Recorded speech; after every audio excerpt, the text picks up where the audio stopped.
মঙ্গলদের হাতে ধ্বংস হওয়ার আগে ইসলামের স্বর্ণযুগের সেই বিখ্যাত লাইব্রেরি দেখতে কেমন ছিল? হালাকু খান বাগদাদ শহর ধ্বংস করে 1258 খ্রিস্টাব্দে। হাজার হাজার মানুষ ও ইসলামের বিভিন্ন স্থাপনা গুলিকে ধ্বংস করে দেয় হালাকু খান। ইসলামের স্বর্ণযুগের সেই বিখ্যাত গুরুত্বপূর্ণ লাইব্রেরিটির নাম ছিল বায়াত আল হিকমা।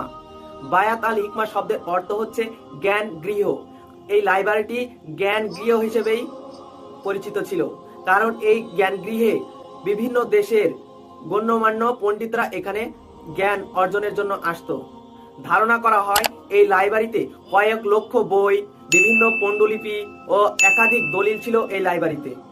বায়াত আল হিকমা লাইব্রেরিতে একাধিক বই সংগ্রহ ছিল, যেমন ছিল ঔষধ, বিজ্ঞান, জ্যোতির্বিদ্যা, পদার্থবিদ্যা, রসায়ন, ইতিহাস, সাহিত্য, দর্শন, প্রকৌশল।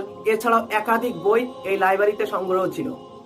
এছাড়াও অন্যান্য ভাষার বিশেষ গুরুত্বপূর্ণ বইগুলি আরবিতে অনুবাদ করা হতো, যেমন সংস্কৃত, মিশরীয়, চীনা, সিরীয়, ল্যাটিন, গ্রিক, পার্সি সহ একাধিক ভাষার বই আরবিতে অনুবাদ করা হতো এবং এই লাইব্রেরিতে সংগ্রহ করা হতো।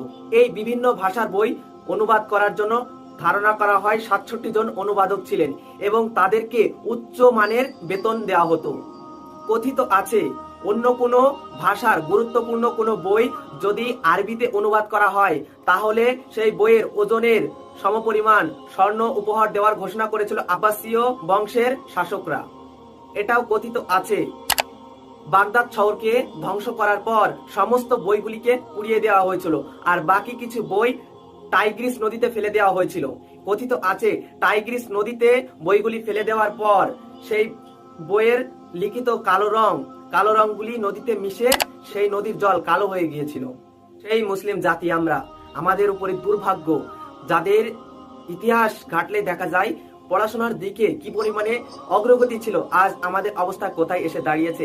আমরা এই পৃথিবীতে মনে হয় সব থেকে মূর্খ জাতি হয়ে দাঁড়িয়েছি বর্তমান সময়ে সারা পৃথিবীতে দেখা যায় যদি কোন দেশের মানুষ সব থেকে বেশি পড়াশোনা করে সেটা হবে ভারত।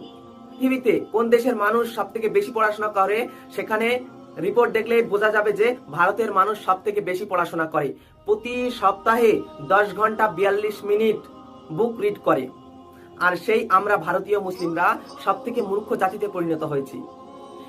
সারা পৃথিবীতে নন মুসলিমরা একাধিক জিনিস আবিষ্কার করছে, একাধিক জিনিস উদ্ভাবন করছে, আর আমরা তকমা দিয়ে দিচ্ছি এটা ইসলামে ছিল, ওটা কোরআনে ছিল, কিন্তু আমরা নিজেরা আবিষ্কার করতে পারছি না। আমাদের দুর্ভাগ্য, আমাদের লজ্জা করা উচিত। এটা ইসলামে ছিল, ওটা ইসলামে ছিল, কিন্তু আমরা এই বড় বড় লেকচারগুলো দিতে পারছি, কিন্তু আমরা নিজেরা আবিষ্কার করতে পারছি না। আমরা করবো কিভাবে? আমরা তো পড়াশোনাই করিনি, না ম্যাথামেটিক্সে পারদর্শী, না বিজ্ঞান চর্চা করি, না লিটারেচার চর্চা করি, না হিস্টোরি চর্চা করি, কোনো দিকেই আমরা পারদর্শী নয়। কিন্তু আমরা শুধু তকমা দিতে জানি এটা ছিল, ওটা ছিল, আমাদের ইতিহাস এমন ছিল, আমাদের যুগটা ছিল স্বর্ণযুগ, আমাদের অতীত ঘাটলেই শুধু স্বর্ণযুগ বের হবে। কিন্তু আমরা নিজেরা মূর্খ জাতিতে পরিণত হয়েছি, কারণ আমরা পড়াশোনা করি না।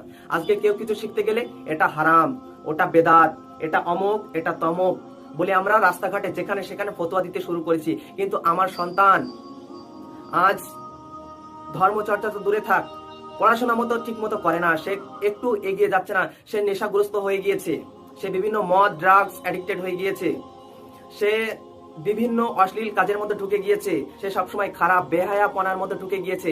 আমরা সেদিকে নিজের সন্তানকে ঠিক পথে রাখতে পারি না, কিন্তু আমরা তার তকমা লাগিয়ে দিই অমুক হারাম কাজ করছে, তমুক হারাম হয়ে গিয়েছে, অমুক ছেলেটা আজকে খুব অভদ্র হয়ে গিয়েছে, কিন্তু নিজের সন্তান নিজের পরিবার কোন দিকে যাচ্ছে সেটা আমরা দেখছি না।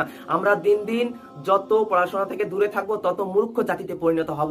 আর এই মুসলিম জাতি যতদিন না পড়াশোনার দিকে এগোবে এরা কখনোই উপরের দিকে উঠতে পারবে না। নন মুসলিমদের দিকে তাকাও একবার, তারা দেখো কি পরিমাণে পড়াশোনা করছে, তারা কিভাবে বিজ্ঞান থেকে শুরু করে সমস্ত জায়গায় পারদর্শী। শুধুমাত্র একমাত্র মুসলিম জাতি পিছিয়ে আছে, কারণ তারা পড়াশোনা করে না। এরা শুধু ফতুয়াবাজ, কাজে কর্মে এরা কোথাও কোনো জায়গায় নেই, শুধু ফতোয়া দেওয়ার বেলায় 100-100। এমন মুসলিম জাতির এমন মানুষদেরকে লানত।